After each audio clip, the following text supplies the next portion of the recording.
Buenas tardes con todos. Esta tarde vamos a conversar sobre el manejo del escenario de emergencias. Ayer vimos un escenario muy particular, los escenarios urbanos, de conflictos sociales, y vamos a ver ahora, bueno, el manejo general para todo tipo de emergencias. Muy bien. Esta tarde pretenderemos en este corto tiempo comprender los principios básicos del manejo de emergencias.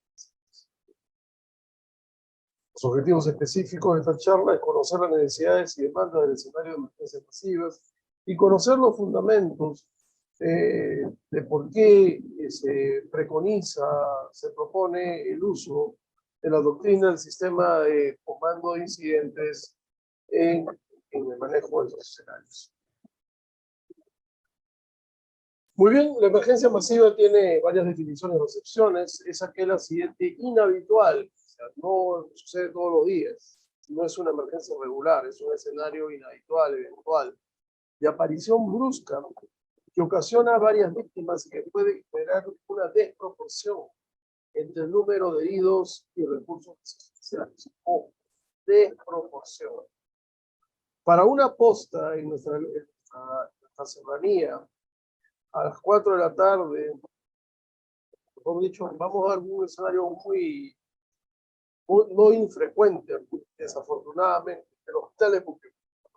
El hospital de Puquio, como puede ser el hospital de Siguas, el hospital de Huari, son hospitales de mediana resolución y para ellos un choque de dos buses o de la caída de un solo bus representa una catástrofe, representa una emergencia masiva. O simplemente para una posta de salud en el camino de los corredores mineros, esto significa un choque de dos camionetas, significa el colapso de su capacidad de atención. Entonces no depende de la cantidad de heridos, la cantidad de víctimas, sino de la desproporción entre lo que se puede ofertar para la respuesta y la cantidad de personas. ¿Ok? Los americanos son bien claros, dicen toda aquella situación que no se controla médicamente en los primeros 15 minutos. Verdaderamente, si aplicamos esta definición a los centros asistenciales, toda la emergencia sería un desastre, porque aún nos falta mucho tramo por recorrer con respecto a la organización de nuestros servicios. Y los españoles dicen, no, pues nuevamente se reiteran a la desproporción entre los recursos disponibles y las víctimas en un corto intervalo de tiempo.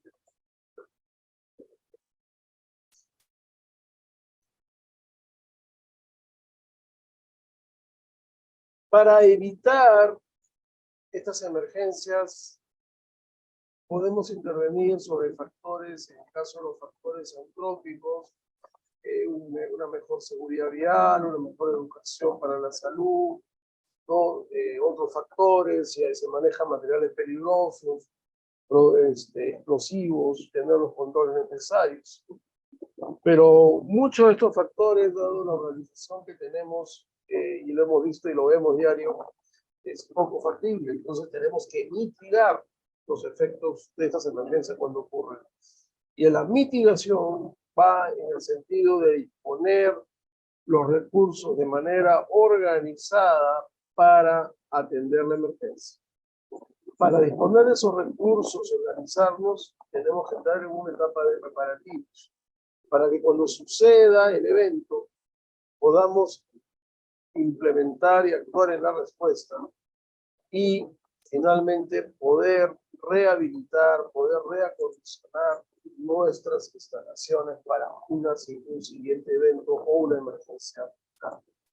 ¿Qué quiere decir con esto? La rehabilitación va más a la capacidad de que evitar el colapso del servicio de emergencia, evitar el colapso de todo el sistema de respuesta, no solamente es el hospital, ¿no? Sino las ambulancias, las personas involucradas en este proceso, ¿no?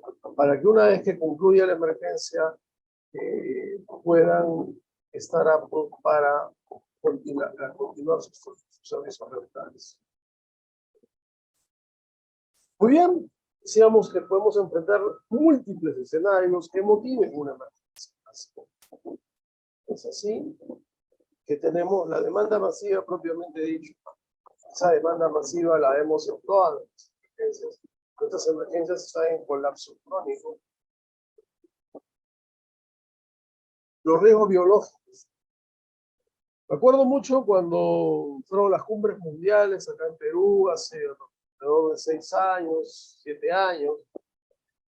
Luego, con los Juegos Panamericanos y Parapanamericanos, se habló de la respuesta a una agresión biológica. Se veía como algo anecdótico, como algo del primer mundo, como una situación que nunca nos iba a volver.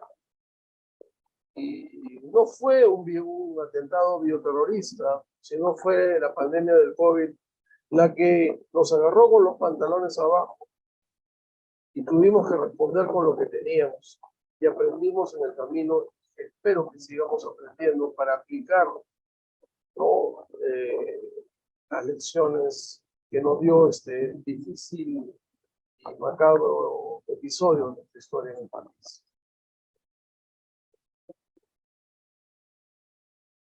Materiales peligrosos.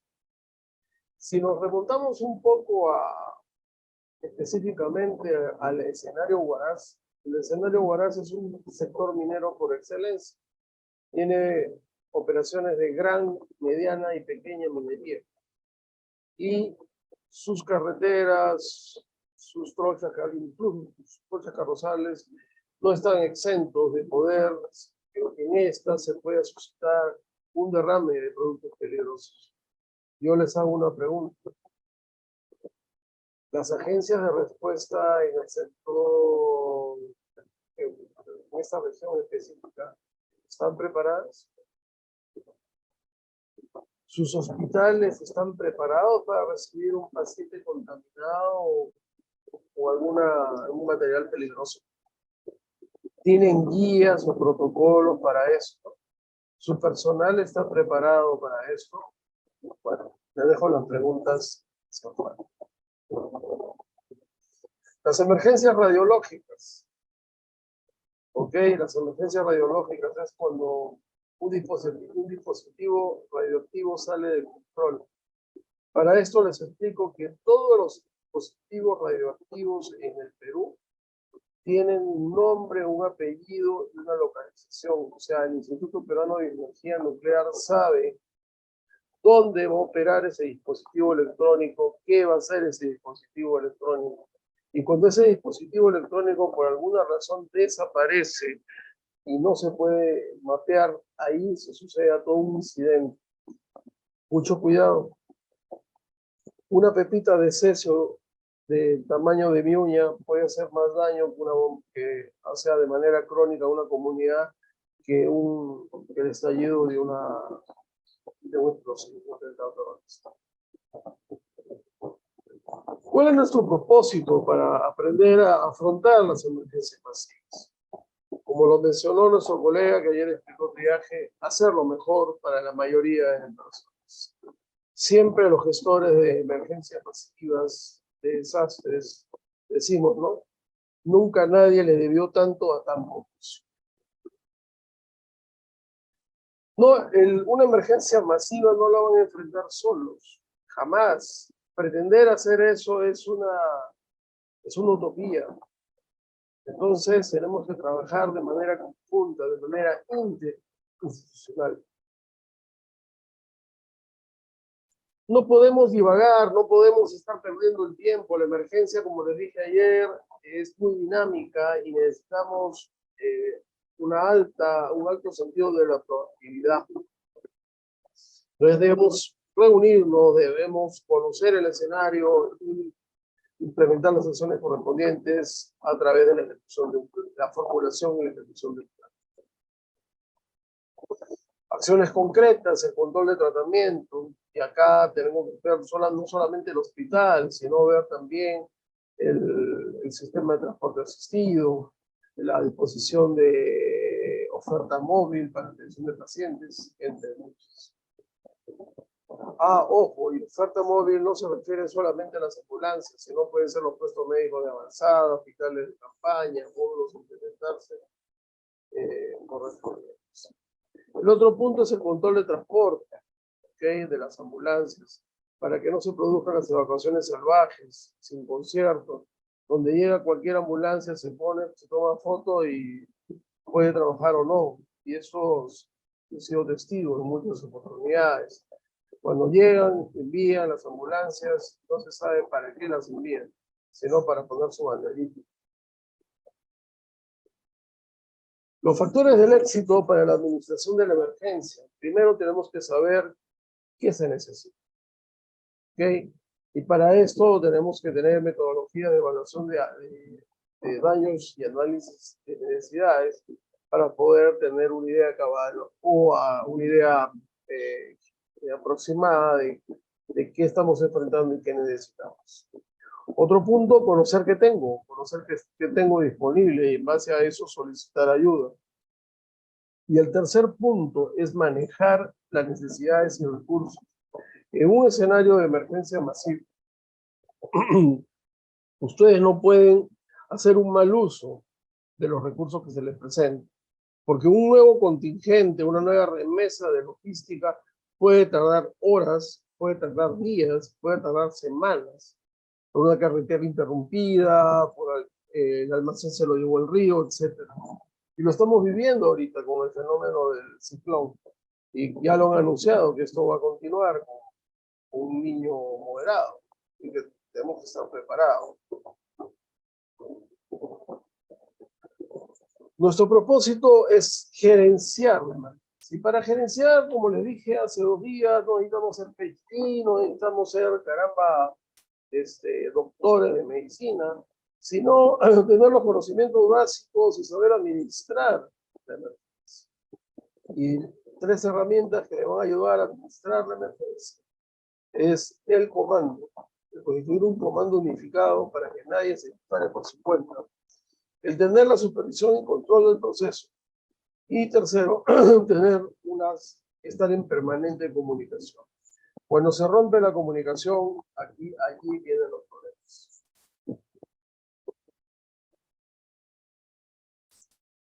Cuando hablamos de diseñar un plan, este plan no va a ser encargado al jefe del servicio. No necesariamente el jefe del servicio, el jefe del departamento es el que sabe más de desastres. Nosotros dentro de nuestra organización tenemos que identificar el personal con las condiciones de liderazgo, conocimiento y experiencia para que nos ayude a formular. El otro punto, tenemos que trabajar bajo una sola batuta. ¿Ok? Acá la respuesta a la emergencia no es como un concierto de rap. ¿Ok? Acá es un concierto de la Sinfónica en donde el comandante de incidente viene a ser el director de la orquesta y tiene que dar las órdenes precisas para que ninguno de sus músicos, ninguna de sus áreas que lo secundan, desentone.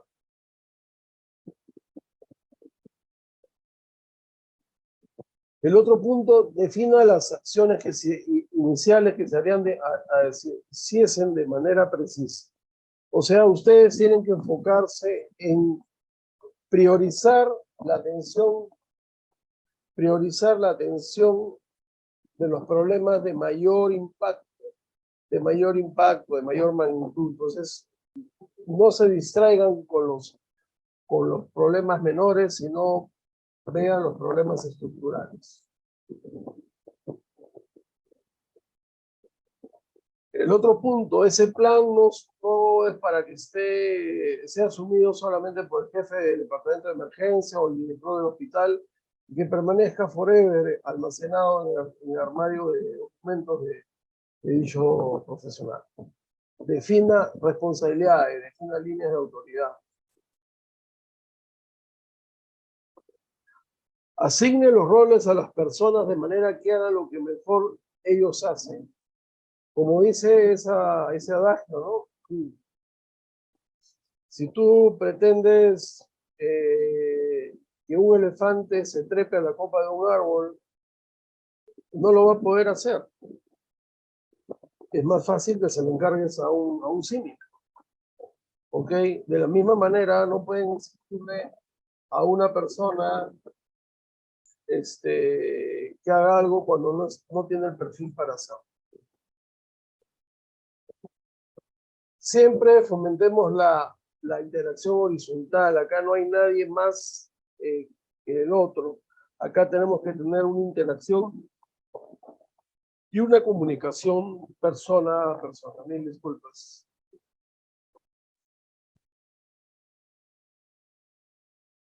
Defina las acciones de manera precisa. Un segundito, parece que hay un tema del mouse.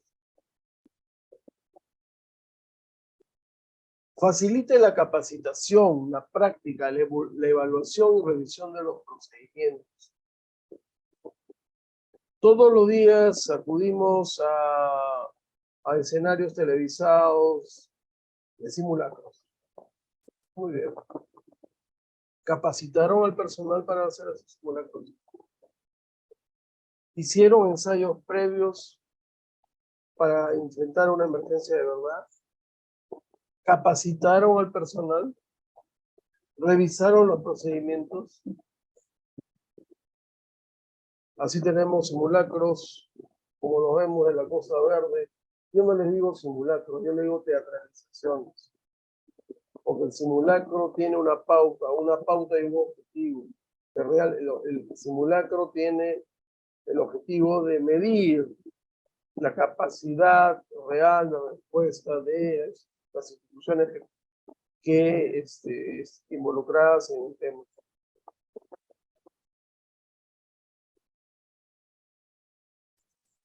En la elaboración del plan, los consejos es: describa lo que se necesite hacer y que guíe, que sea el coquito, que sea la pauta, que sea la partitura para que los operadores que van a ejecutar el plan lo hagan bien. Muchos planes hospitalarios de emergencia no los conoce nadie de la emergencia, y menos del hospital, ¿no? Y cuando viene su salud, lo van a buscar y lo encuentran lleno de detalles, porque solamente muchas cosas y gestiones se hacen por cumplimiento y no por un objetivo claro.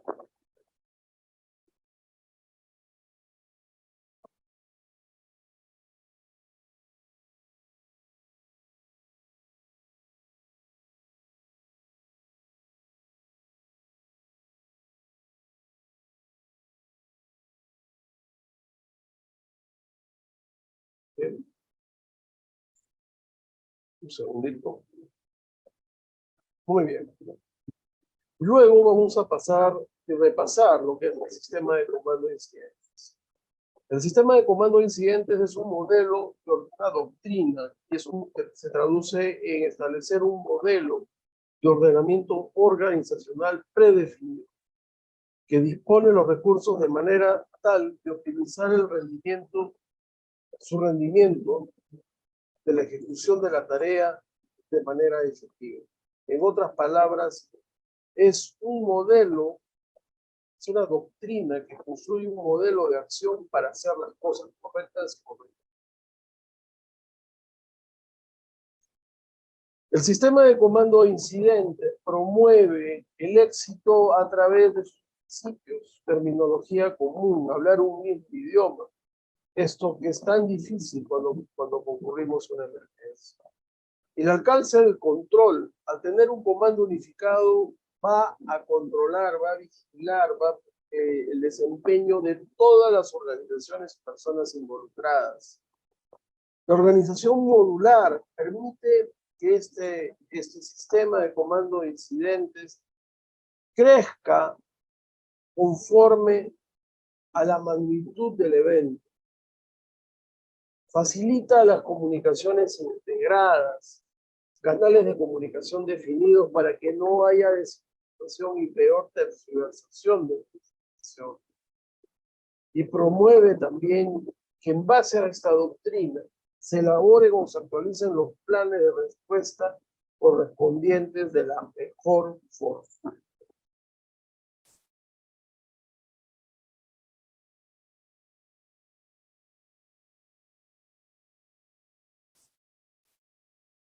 El comando de incidentes, un jefe, muchos indios. ¿Ok? Acá el comando de incidentes no promueve varios jefes, pocos indios. ¿Ok? Esto en el sentido, completamente la acepción, el ejemplo es un principio que ellos mismos lo dicen, ¿no? O sea, no puede haber gente, puede haber dobles, triples o cuádruples mandos, ¿ok? Y por más de los esfuerzos realizados en pandemia, hubo muchos jefes y pocos operadores. Realmente.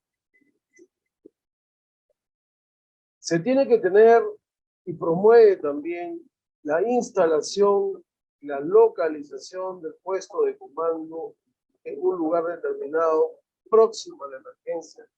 Pero como lo vimos en la anterior ponencia, esto debe estar en el ABC. Y el otro principio del sistema de comando de incidentes no solamente promueve un manejo integral de todos los recursos, sino también promueve la utilización eficiente de esos recursos. La primera vez que se aplicó comando de incidentes en el país fue el 16 de julio de 1992. Lo aplicó el Cuerpo de Bomberos en coordinación con las Fuerzas Armadas y Policía Nacional que concurrieron a ese evento. ¿Sí? Y se hizo muy bien.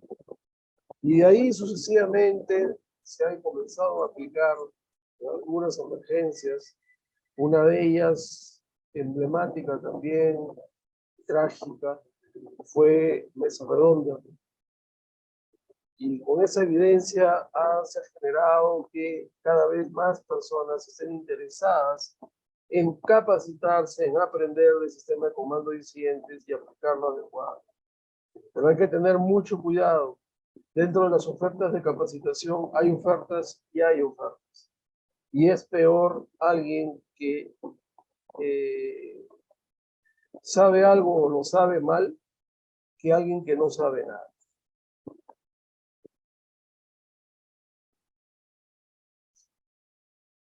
El otro punto, las tareas iniciales del comando de incidentes. Por ejemplo, me llaman a mí y me dicen, doctor, constitúyase la emergencia.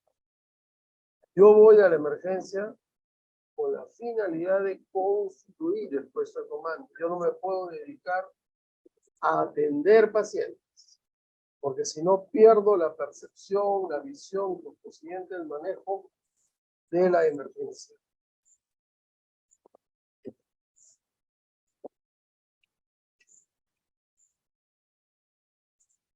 Muy bien.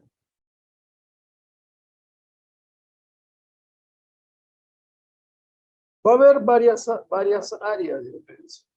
Y muchos de ustedes les interesa el comando médico. Y las tareas del comando médico, conjuntamente con el puesto, a través del puesto de comando, recabar la información necesaria para establecer la magnitud de la emergencia.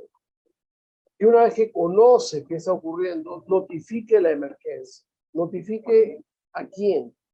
Debería ser a un COE local o regional de salud, al COE local o regional, y él a su vez alerta al COE de salud para las acciones correspondientes.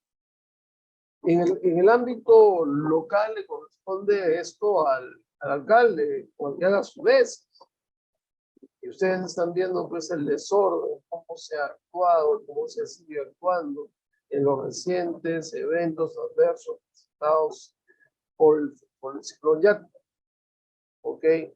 Verdaderamente considero en lo personal que todos los alcaldes, gobernadores regionales deberían tener un conocimiento básico de administración de emergencia, ¿sí?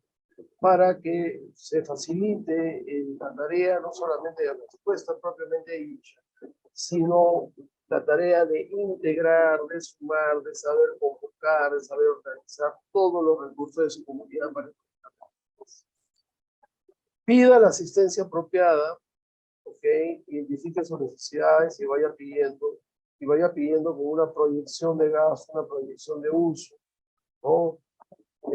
No pidan pues exagerado, pero pidan algo realista con un margen de seguridad para que conserven cierta logística. Todo esto se va a hacer a través del puesto de comando y hay que establecer la zona de comando y establecer también la zona de entrenamiento próximo al centro de comando.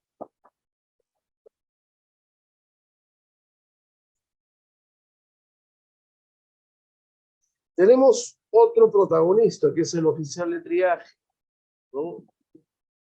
El oficial de triaje tiene una labor inicial, no solo de triar a los pacientes, ¿no? De acuerdo a los diferentes sistemas que hemos escuchado. Bueno, personalmente nosotros en bomberos utilizamos el triaje STAR, ¿no?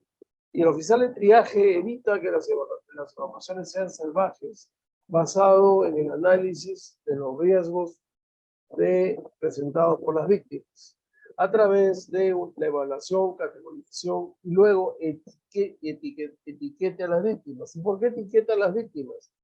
Porque muy bien, ya vi un paciente con un trauma múltiple, el otro con insuficiencia respiratoria, el otro con un cuadro hipertensivo, el otro con un cuadro de un esguince de tobillo.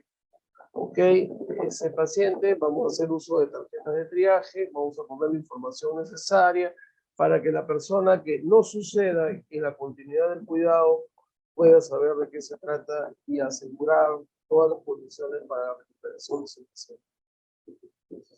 El otro punto, el oficial de triaje, que veremos más adelante, va a estar muy próximo al área caliente, es el que coordina con los rescatistas o con la gente especialista que está en la zona caliente.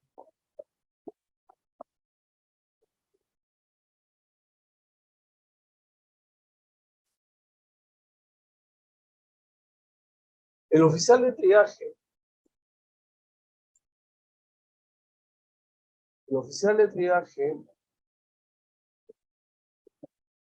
debe tener en cuenta siempre que el escenario es dinámico. En general, el desarrollo mismo de la emergencia comenzó con un escape de gas. Ese escape de gas se pudo traducir en un incendio, y ese incendio en una explosión o varias explosiones. Entonces, nosotros tenemos que tener una acción proactiva para ver hacia dónde camina la emergencia. Lo mismo que con los pacientes. Inicialmente fueron triados como verdes. De repente tienen una condición médica en la cual van a pasar rápidamente a la condición roja y por ende a tomar las acciones correspondientes para asegurar un tratamiento definitivo con la referencia correspondiente y en el medio adecuado.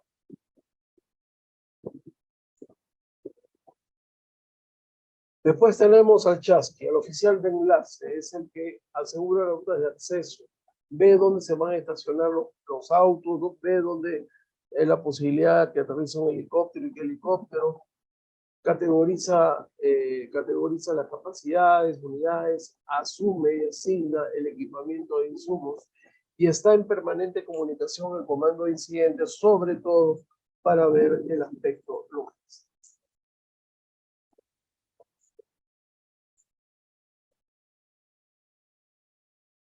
El oficial de tratamiento y es un cualquiera. Él es el responsable de identificar la zona donde va a poner sus carpas o módulos para tratar a los pacientes.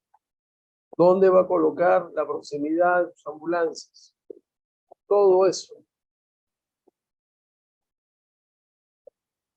Ok. Evalúa y rechequea cómo van sus recursos para atender la emergencia, si son suficientes, son insuficientes, puede durar toda la noche, se va a acabar en la noche, ¿no? Para ir pidiendo a través del centro de control, ¿no? Por eso se mantiene permanentemente informado al comandante de incidente.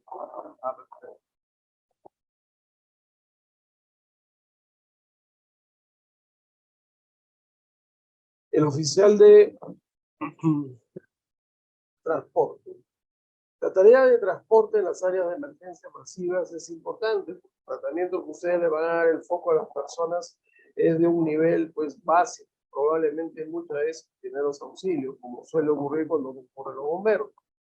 Entonces, los profesionales no estamos en todas las unidades. ¿Okay? El proyecto oficial de transporte establece las áreas donde van a distribuir los vehículos, ya sea terrestres o aéreos.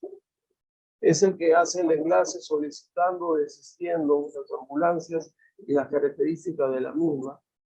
Ayuda a coordinar con el preaviso a los hospitales para que no les encuentre con los pantalones abajo.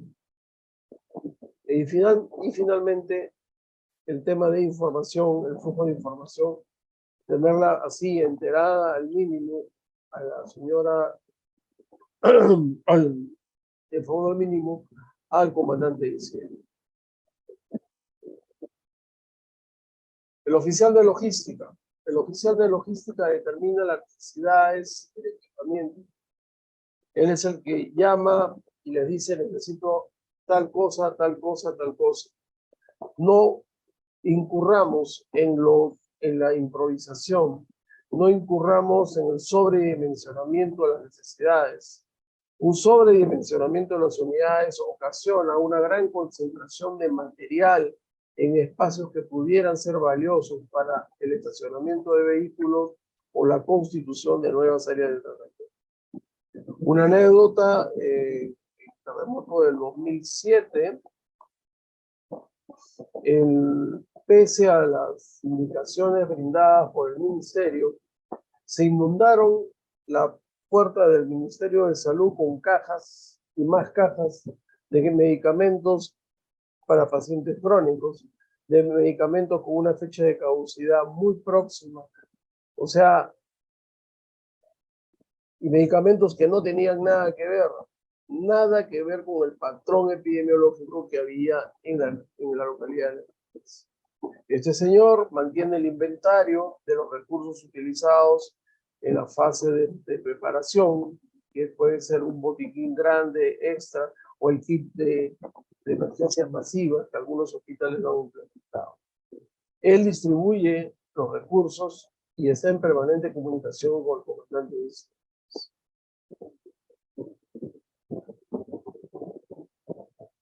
Por ejemplo, esta es una estructura básica de un sistema de comando de incidentes en el cual se identifica un comandante, un oficial de seguridad, un oficial de información pública y nuestro chasqui o enlace, en donde hay una sección de planificación, secciones de operaciones, sección logística y sección administración y finanzas.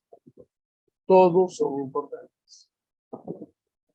Cuando dijimos modular, también es escalable. Esto es lo que vimos anteriormente, es una estructura bastante acotada, bastante básica para una emergencia también pequeña. Pero cuando esto escala, fíjense cuánto escala. La idea que nosotros debemos escalar en posiciones de gestión, en coordinadores de área, ¿ok? Eso es lo que más necesitamos, porque con buenos gestores, con buenos planificadores que identifiquen todo, que se sitúen bien ante la emergencia, van a tener éxito.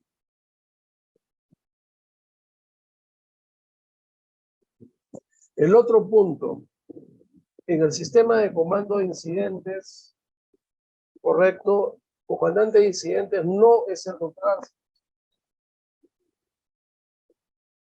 En el sistema de comando de incidentes, cada uno de vosotros ocupa una posición. Oficial de seguridad, oficial de triaje, oficial de tratamiento. Acá se acabaron los nombres. Por consiguiente, el comando de incidentes asigna roles y responsabilidades. No los supedita a grado, no. Como somos pocos al afrontar una emergencia, a veces una persona puede hacer dos coordinaciones. Y el otro punto, Cuando la emergencia evoluciona, el comandante de incidente asumirá todas las funciones hasta que delegue estas. ¿Ok? ¿A qué se refiere este acápite? Que el comandante de incidentes, si bien ha delegado la responsabilidad en cada coordinación o oficial de respectivo, él no puede dejar de tener el control y la supervisión de ello. Dirija las comunicaciones a las funciones, no a las personas. ¿No? Sucede a veces, como fue en la emergencia de Mesa Redonda, que llegábamos a determinada área y decíamos, oye, y el comandante José no está. ¿No? ¿A quién buscas?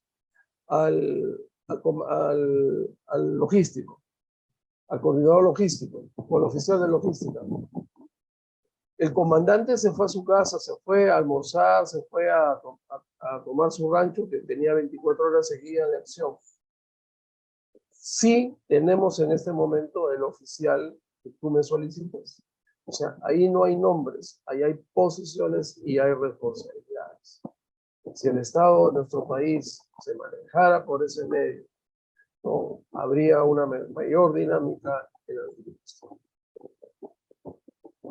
En una emergencia masiva van a tener un área que se denomina el lugar del incidente, un área caliente, ¿no? Un área de van los equipos de búsqueda y rescate.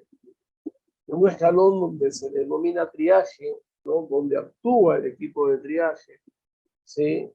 Y ellos reciben los pacientes que traen los rescatistas para evaluarlos, priorizarlos y tratar.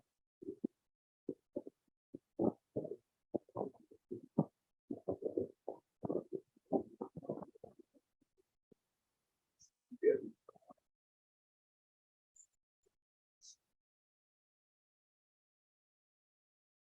Muy bien. Eso brevemente para que ustedes tengan una idea de cómo se afronta una emergencia masiva. El conocimiento para el manejo de la emergencia masiva no solamente es teórico, sino es práctico. Y la práctica se tiene que estar en dos tipos de escenarios. En las simulaciones, que son ejercicios de gabinete en el cual cada uno de ustedes se le asigna un rol como si estuviera en un puesto de comando y se lo somete al estrés propio de la emergencia para evaluar su gestión y su capacidad de toma de decisiones. Y el otro ejercicio que ustedes conocen muy bien es el simulacro, que es la simulación para ver una emergencia, en un tipo de emergencia real, para que ustedes puedan evaluar su respuesta. El objetivo de la simulación es fundamentalmente abocado a evaluar las competencias y capacidades de las personas que van a liderar la respuesta. Y el simulacro evalúa tanto a los que van a liderar la emergencia como los operadores, a las Fuerzas Armadas, a la Policía Nacional, a los bomberos, al SAMU, a los sistemas de ambulancia privados, okay, a los hospitales. Eso es lo que tenemos que hacer. Pero no hagamos simulacros ni simulaciones solamente de cumplimiento. Tomemos conciencia de ello. Pero ya saben ustedes, y regreso acá rápidamente,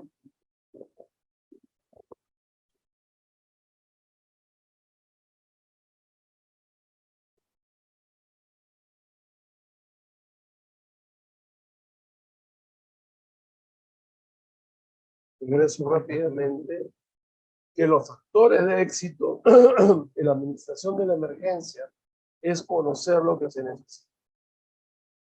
Para conocer lo que se necesita, conozcan y sepan evaluar su emergencia.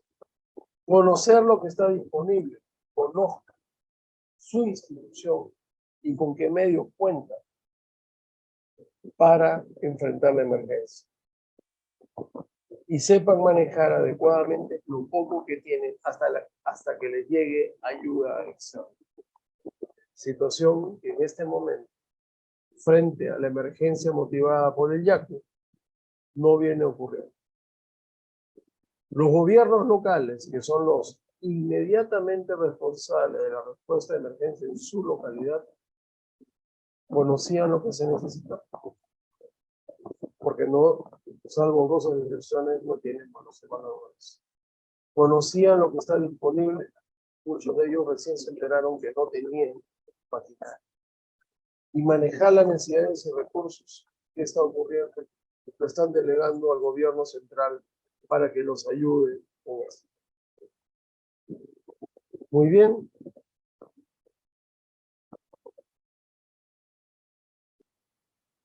Como decimos nosotros, es en una tarde aprender a manejar emergencias pasivas es muy ambicioso, pero he querido y buscado y procurado darles una visión general de los principios de actuación. Esta historia continuará y busquemos aprender a hacer las cosas correctamente, por nuestro país y por nuestra gente. Y tengamos la hidalguía de ser conscientes que hay malas prácticas o conocimientos distorsionados que hemos adquirido que es necesario desarrollar. Muchísimas gracias.